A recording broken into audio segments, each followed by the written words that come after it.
حضرت عمر فاروق رضی اللہ تعالی عنہ، آپ کا جو نام ہے وہ ہے عمر، اور کنیت ہے آپ کی ابو حفص، اور لقب ہے فاروق اعظم۔ نام آپ کا عمر ہے اور لقب ہے فاروق اعظم، تو اس لیے آپ کو کہا جاتا ہے عمر فاروق۔ حضرت عمر فاروق رضی اللہ تعالی عنہ، آپ کا جو نسب ہے، جو سلسلہ ہے، وہ جد ہشتم حضور علیہ السلام کے جو چھٹے دادا ہیں نا، ان پر جا ملتا ہے، اور وہ حضرت عمر کے 9ویں دادا لگتے ہیں، یعنی حضور علیہ السلام کے ساتھ جا کر ملتا ہے حضرت عمر فاروق کا شجرہ سلسلہ۔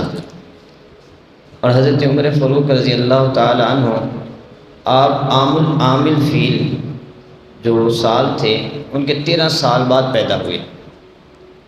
حضرت عمر فاروق آپ جو ہیں اس وقت جب پیدا ہوئے نا، تو اس وقت مکہ میں نسب گیری، پہلوانی، فصاحت و بلاغت اس کا دورہ تھا۔ تو اب مکہ شریف میں 17 لوگ تھے جو پڑھنا لکھنے جانتے تھے، ان میں حضرت عمر رضی اللہ تعالی عنہ آپ بھی تھے، یعنی آپ کو یہ فضیلت حاصل تھی کہ مکہ شریف میں جو پڑھنے لکھنے والے لوگ تھے ان میں حضرت عمر فاروق کا نام بھی تھا۔ اور اسلام لانے سے پہلے بھی حضرت عمر فاروق آپ جو ہیں وہ ایک مکہ شریف میں ایک عزت والے شخص تھے، قدر والے شخص تھے، لوگ آپ کی قدر کیا کرتے تھے، بلکہ قریش والوں نے آپ کی سفارت خانے کی ذمہ داری لگائی ہوئی تھی، آپ سفیر تھے۔ وہ اعلیٰ حضرت نے کہا نا کہ وہ عمر جس کے آداب شیدا سکر، وہ عمر جس کے آداب شیدا سکر، اس خدا دوست حضرت پہ لاکھوں سلام۔ آپ کا بڑا مقام ہے۔